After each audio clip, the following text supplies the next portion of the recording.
soon as I got back, I started helping with Ilshun. So this is my first time being in Sunday service, actually. All right. I tried really hard to dress up today, and then, thank you. And then EQ was like, good job. Did you have to wear flip-flops to church? So almost, I didn't even, anyway, almost. So we got back 3 weeks ago, and we went to Korea. We had a second Top Gun workshop for 3 weeks. And then we stayed a little bit to go to EQ's house. Her parents live near Busan. And after that, EQ got a job offer in the Philippines to work with the headquarters church there. So we were planning on going there to moving to the Philippines for 2 years, maybe end of the year or something. And then while we're in Korea, they invited us to the Philippines for 2 days just to take a look and meet people. And so we had to change the ticket. And then, Korean Air, which I didn't know, but Korean Air has an open-ended ticket policy. So whenever you buy a ticket with Korean Air, they have a flexible departure. You can change whenever your departure date is, which is really useful. We ended up changing our flight ticket maybe 3 or 4 times. We planned to go for 3 weeks just for the workshop, or maybe a few days after. And so we went to Philippines for a few days to meet the church members there and the headquarters staff. And in the end, we decided not to go to the Philippines. He wants to do pure love kind of working with young people and sex education. But they're looking for English teachers, actually, they have a university they just started. And then they want someone who can stay for maybe 4 or 5 years. So we were only planning on maybe doing 1 or 2. So we decided maybe not do it. So no, we're not going to the Philippines anymore. But if anyone wants to teach English in Philippines, it looks pretty fun. And after that, we decided to go to Japan for just a few weeks, just because it was so close. So we visited Japan for 3 weeks, and I visited my family. Igyu has 6 cousins. Her uncle is her dad's brother, is married to a Japanese woman, so they live in Japan. So she met all of her cousins for the first time in 15, 20 years. And it was really nice to see them. And then we just saw different friends, and we had a nice time. And then we came back to Korea for a little bit. And then we came back. So it was very spontaneous. We weren't planning on going, actually. We said no, wasn't going to go. And Damien, he's organizing the Top Gun workshop. He called me on Thursday night and asked us to go to the workshop. And so I talked about with EQ. And then so Friday we decided to go. And our flight was on Sunday. So it was really last minute. And I didn't even tell anybody here. And in the meantime, Thursday morning, EQ and my mom had driven to New Jersey to visit Benji and her sister also to visit her sister. My mom visited Benji in Kojin for the weekend. So Thursday they're in New Jersey. Friday we decided to go to Korea. So I have to pack all of EQ's bags for her, and then fly to New York to meet her, and then we flew to Korea from New York. And then she sent me a list of all the things she wanted me to pack, and then so I pack everything in, and then she makes me video chat her and go through the list and physically show her, make sure I packed everything right. And so she's doing it, so I ended up getting, she's really smart. So anyway, we had a great adventure, and it's nice to be back. Hopefully settled down for a while now. And Jean asked me to just share a little about our travels, so talk a little bit about Top Gun, show just a few photos, and something that I've been thinking about recently. So that's what we're going to do. So first thing, I wanted to show you, Masataka is a really cool guy. He's into making videos. He made this Top Gun promo video. It's really fun. So I thought we'd start with that. 여러분들이 하나가 돼서 한 목표를 향해 나간다면은 두려울 것도 없고 못할 것도 없고 승리를 못한다는 보장도 없다는 것을 명심하기 바라요.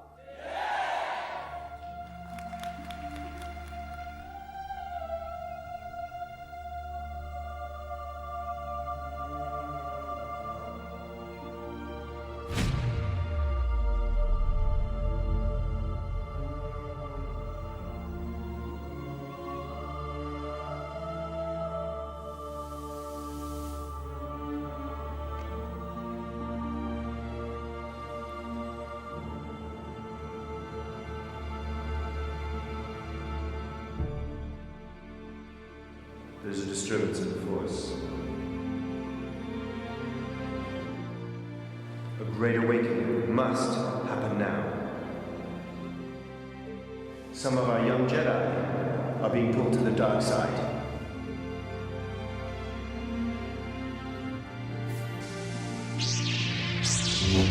We must train them wisely.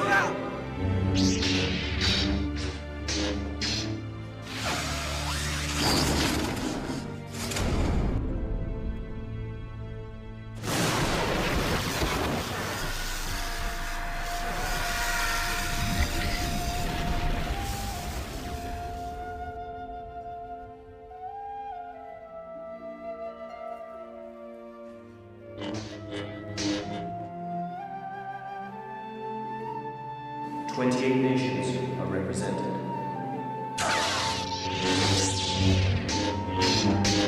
Finish him!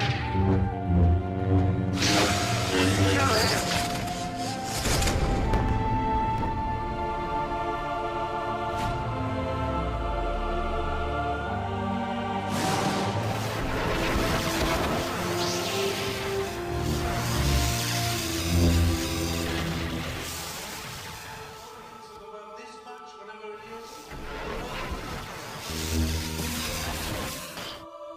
Finish him!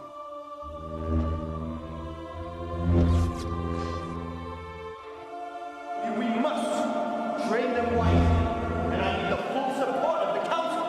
Otherwise, we will not have victory." Kill him now! Every family must unite. Send from our God and will build this family and will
One man, one couple, one family, built so much in such a short time.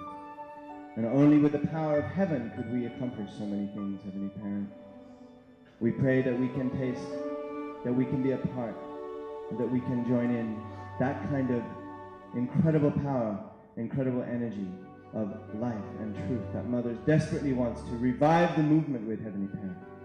We're here because True Mother called us.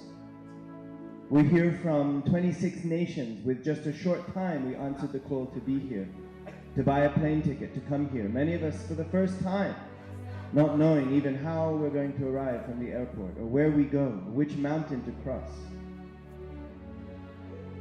Heavenly Parent, really I'm moved by the heart of unity. Even though many of us are still immature in our minds and our hearts and don't understand well, I'm so moved that everybody shows up and does their best. I think that True Mother can feel that kind of heart.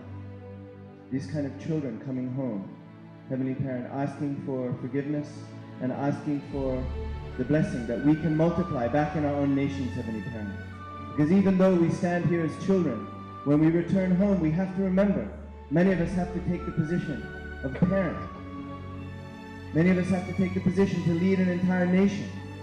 Heavenly Parent, please guide each of us to receive what you need us to understand for ourselves, for our families, for Global Top Gun, but also to be able to multiply the incredible teaching and love of our true parents, Heavenly Parent, around the world.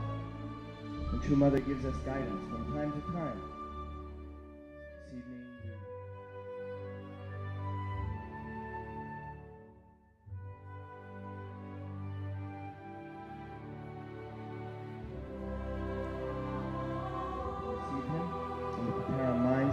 guided by your word and inspired what we can do together and what we can substantially do from this point on.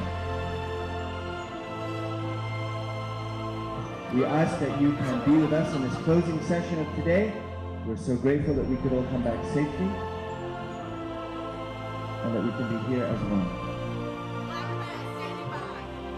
We are soon to conclude our Global Top 1 workshop, so let us make the most out of every minute, every spirit that we can receive. We thank you and we offer this prayer and report in all of our names and in my name, Damien and Yumiko Dunkley, Blessed Center family, Jew. Please be seated.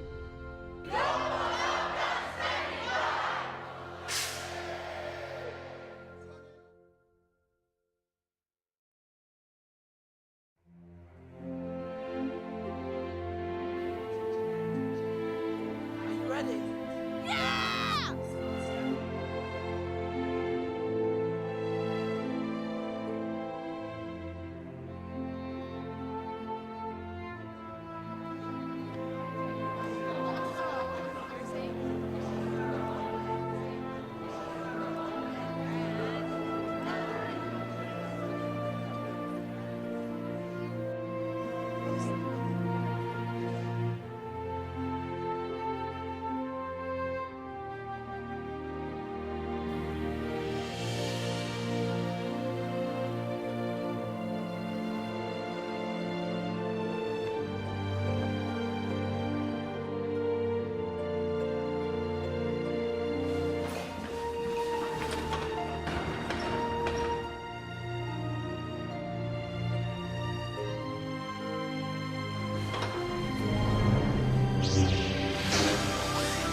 Anyways, the Top Gun was a lot of fun.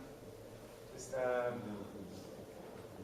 people coming from all over the world and just connecting with each other. And we were able to do a lot of cool stuff. And a lot of people came together to make that video. People from all these different countries, UPA. I didn't really know anything about UPA. My impression of UPA was a Universal Peace Academy. Like it's supposed to be this Shoe Mothers military-ish kind of personal guard kind of thing. And they got this I don't know, like honor guard, really disciplined military kind of feel to them. And the pictures are all wearing this real kind of, it's kind of cheesy. It's like blue uniform, these hats. But actually meeting them, they're really cool. The guy, the guy that's teaching Wonhwa-Do, he's helping people up. He was one of them, really cool guy. The two guys fighting in the beginning, the Iwasaki brothers, they're actually brothers from Philadelphia. Really cool guys. And we were able to do a lot of cool things. Me and Iki were leaders of the Red Clan, so the Red group. And so we got to sing, there's 4 groups total, and then 2 of them were able to sing for True Mother. So they opened the Heaven G Burger place. So this is there, and then we were able to sing. We sang a really nice French song. That this guy right here is Guido. He's think he's the oldest second gen in Congo, and he's part of the church choir that they have there. It's really top-notch, like professional choir, and he's the director, or conductor, right? And he's super talented. I mean, this guy, we practice so much for this song, and we're broken up in different groups. He'll be paying attention to this group, and so we're over here singing behind him, and we're like, okay, he's not paying attention to us, don't get worried. And then we'll be singing, and he's like, okay. And he's like, tenor! You're off key, like that. And then it's super, I mean, really intense guy, really cares about music. And, so anyway, he taught us this song that the Congo First Gens wrote. And it's a beautiful French song. I mean, it's usually, it's like people write songs and it's like, they try really hard, but sometimes, it doesn't always sound really nice. But this song is so beautiful.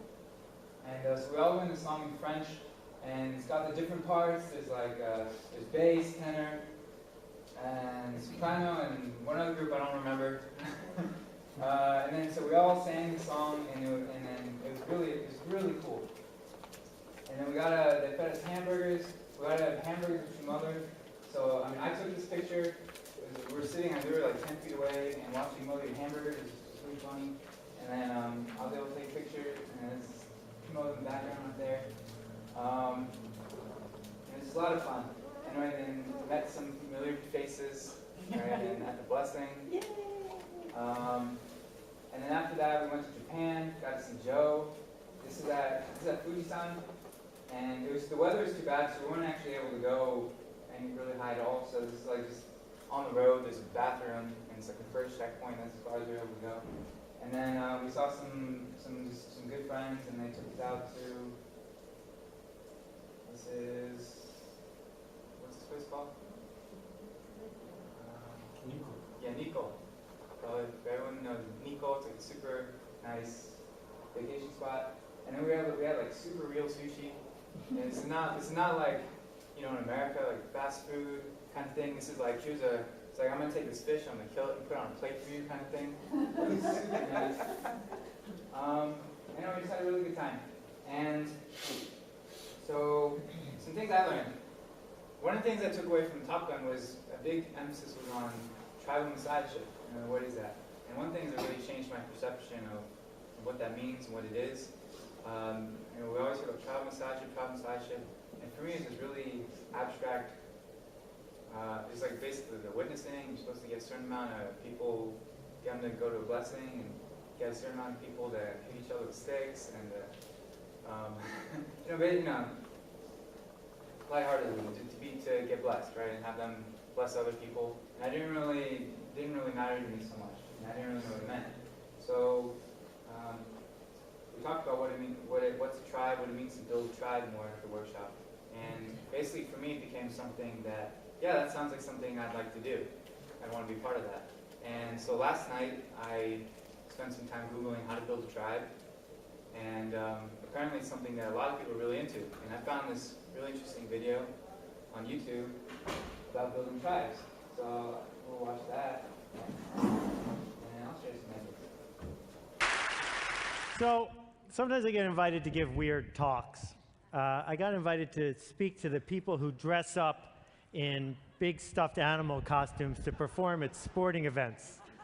Unfortunately, I couldn't go, but it got me thinking about the fact that these guys, at least most of them, know what it is that they do for a living. What they do is they dress up as stuffed animals and entertain people at sporting events. Shortly after that, I got invited to speak at the convention of the people who make balloon animals. And again, I couldn't go, but it's a fascinating group. They make balloon animals. There's a big schism between the ones who make gospel animals and porn animals. But they do a lot of really cool stuff with balloons. Sometimes they get in trouble, but not often. And the other thing about these guys is they also know what they do for a living. They make balloon animals. But what do we do for a living? What exactly do the people watching this do every day? And I want to argue that what we do is we try to change everything. That we try to find a piece of the status quo, something that bothers us, something that needs to be improved, something that's itching to be changed, and we change it. and we try to make big, permanent, important change. But we don't think about it that way, and we haven't spent a lot of time talking about what that process is like. And I've been studying it for a couple years, and I want to share a couple stories with you today. First, about a guy named Nathan Winograd. Nathan was the #2 person at the San Francisco SPCA. And what you may not know about the history of the SPCA is it was founded to kill dogs and cats. Cities gave them a charter to get rid of the stray animals on the street and destroy them. And in a typical year, 4 million dogs and cats were killed, most of them within 24 hours of being scooped off the street. Nathan and his boss saw this, and they could not tolerate it. So they set out to make San Francisco a no-kill city. Create an entire city where every dog and cat, unless it was ill or dangerous, would be adopted, not killed. And everyone said it was impossible. Nathan and his boss went to the city council to get a change in the ordinance, and people from SPCAs and humane shelters from around the country flew to San Francisco to testify against them, to say it would hurt the movement and it was inhumane. They persisted, and Nathan went directly to the community. He connected with people who cared about this, non-professionals, people with passion. And within just a couple years, San Francisco became the first no-kill city, running no deficit, completely supported by the community. Nathan left and went to Tompkins County, New York, a place as different from San Francisco as you can be and still be in the United States. And he did it again. He went from being a glorified dog catcher to completely transforming the community. And then he went to North Carolina and did it again. And he went to Reno and he did it again. And when I think about what Nathan did, and when I think about people here do, I think about ideas. And I think about the idea that creating an idea, spreading an idea, has a lot behind it. And I don't know if you've ever been to a Jewish wedding, but what they do is they take a light bulb and they smash it. Now, there's a bunch of reasons for that and stories about it, but one reason is because it indicates a change from before to after. It's a moment in time. And I want to argue that we are living through and are right at the key moment of a change in the way ideas are created and spread and implemented. We started with the factory idea, that you could change the whole world if you had an efficient factory that could churn out change. We then went to the TV idea that said if you had a big enough mouthpiece, if you could get on TV enough times, if you could buy enough ads, you could win. And now we're in this new model of leadership, where the way we make change is not by using money or power to lever a system, but by leading. So let me tell you about the 3 cycles. The first one is the factory cycle. Henry Ford comes up with a really cool idea. It enables him to hire men who used to get paid 50 cents a day and pay him $5 a day because he's got an efficient enough factory. Well, with that sort of advantage, you can churn out a lot of cars. You can make a lot of change. You can get roads built. You can change the fabric of an entire country. That the essence of what you're doing is you need ever cheaper labor and ever faster machines. And the problem we've run into is we're running out of both, ever cheaper labor and ever faster machines. So we shift gears for a minute and say, I know, television, advertising, push, take a good idea and push it on the world. I have a better mousetrap, and if I can just get enough money to tell enough people, I'll sell enough. And you can build an entire industry on that. If necessary, you can put babies in your ads. If necessary, you can use babies to sell other stuff. And if babies don't work, you can use doctors. But be careful, because you don't want to get an unfortunate juxtaposition when you're talking about one thing instead of the other. This model requires you to act like the king, like the person in the front of the room throwing things to the peons in the back. That you are in charge and you're going to tell people what to do next. That, you know, the quick little diagram of it is you're up here and you are pushing it out to the world. This method, mass marketing, requires average ideas, because you're going to the masses, and plenty of ads. what we've done as spammers is tried to hypnotize everyone into buying our idea, hypnotize everyone into donating to our cause, hypnotize everyone into voting for our candidate. And unfortunately, it doesn't work so well anymore either. But there's good news around the corner, really good news. I call it the idea of tribes.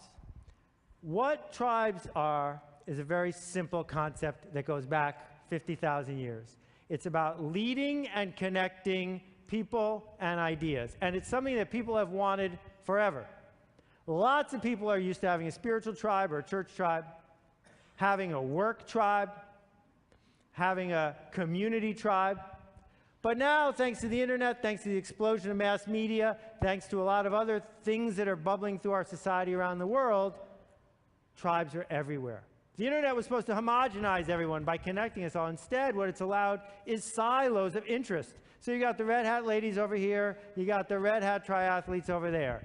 You got the organized armies over here, you got the disorganized rebels over here. You got people in white hats making food and people in white hats sailing boats. The point is that you can find Ukrainian folk dancers and connect with them because you want to be connected. That people on the fringes can find each other, connect, and go somewhere. Every town that has a volunteer fire department understands this way of thinking.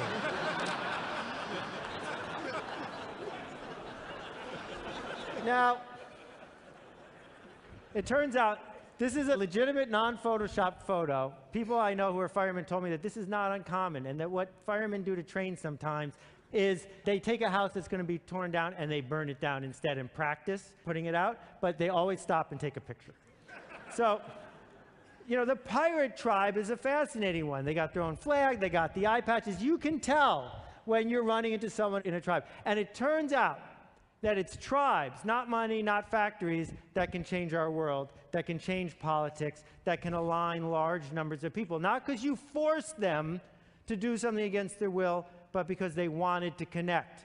That what we do for a living now, all of us, I think, is find something worth changing and then assemble tribes that spread the idea and spread the idea, and it becomes something far bigger than ourselves. It becomes a movement. So, when Al Gore set out to change the world again, he didn't do it by himself, and he didn't do it by buying a lot of ads. He did it by creating a movement.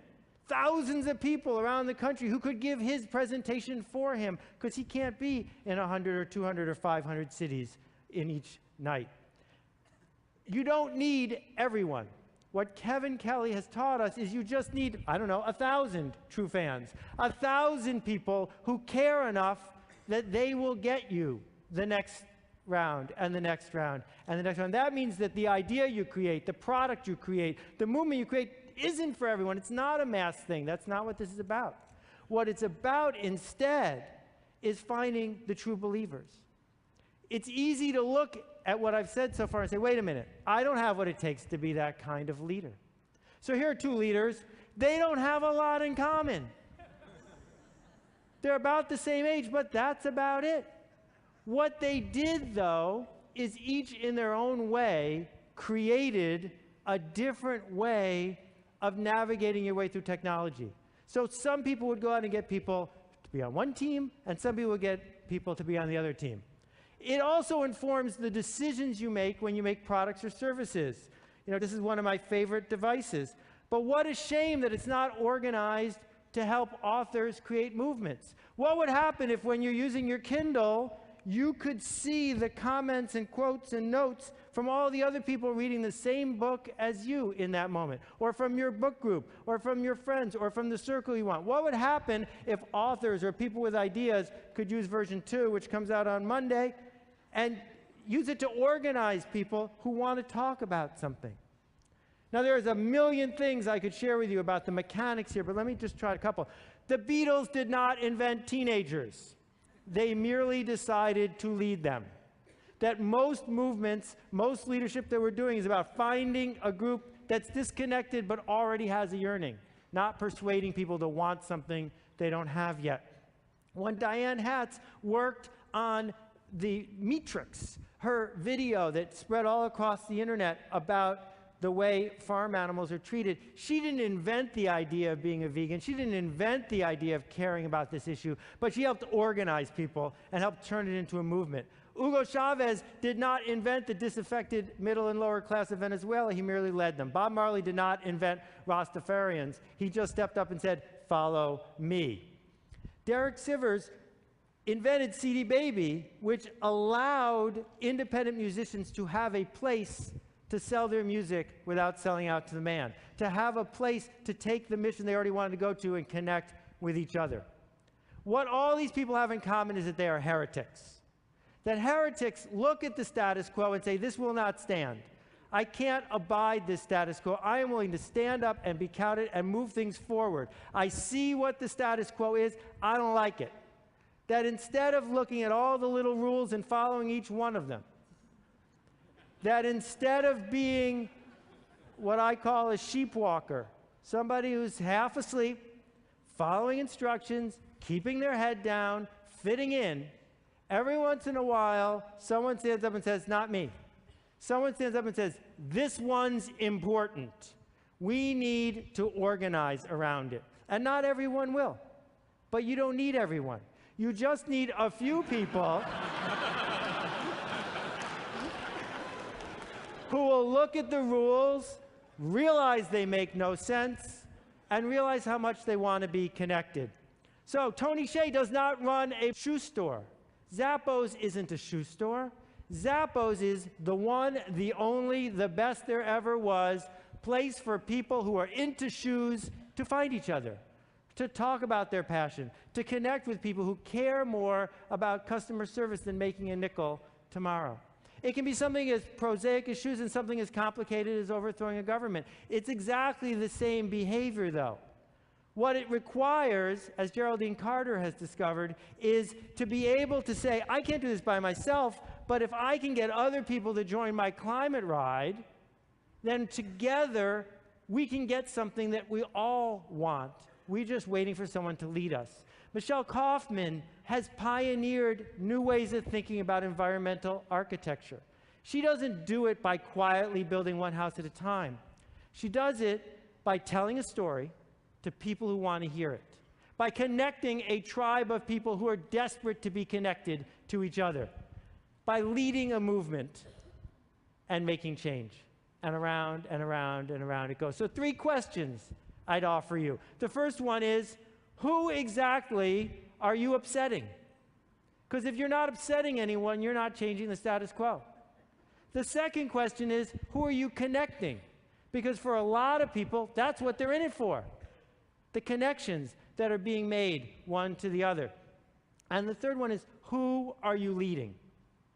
Because focusing on that part of it, not the mechanics of what you're building, but the who and the leading part is where change comes. So, Blake at Tom's Shoes had a very simple idea. What would happen if every time someone bought a pair of these shoes, I gave exactly the same pair to someone who doesn't even own a pair of shoes? This is not the story of how you get shelf space at Neiman Marcus. It's a story of a product that tells a story. And as you walk around with this remarkable pair of shoes and someone says, what are those? You get to tell the story on Blake's behalf, on behalf of the people who got the shoes. And suddenly it's not 1 pair of shoes or 100 pairs of shoes, it's tens of thousands of pairs of shoes. My friend Red Maxwell has spent the last 10 years fighting against juvenile diabetes. Not fighting the organization that's fighting it, fighting with them, leading them, connecting them, challenging the status quo because it's important to him. And the people he surrounds himself with need the connection. They need the leadership. It makes a difference. You don't need permission from people to lead them. But in case you do, here it is. They're waiting, we're waiting for you to show us where to go next. So here's what leaders have in common. The first thing is they challenge the status quo. They challenge what's currently there. The second thing is they build a culture. A secret language, a 7-second handshake, a way of knowing that you're in or out. They have curiosity about the people in the tribe, curiosity about outsiders, They're asking questions. They connect people to one another. Do you know what people want more than anything? They want to be missed. They want to be missed the day they don't show up. They want to be missed when they're gone. And tribe leaders can do that. And it's fascinating because all tribe leaders have charisma, but you don't need charisma to become a leader. Being a leader gives you charisma. And if you look and study the leaders who have succeeded, that's where charisma comes from the leading. And finally, they commit. They commit to the cause, they commit to the tribe, they commit to the people who are there. So I'd like you to do something for me, and I hope you'll think about it before you reject it out of hand. What I want you to do, it only takes 24 hours, is create a movement. Something that matters. Start. Do it. We need it. Thank you very much. I appreciate it.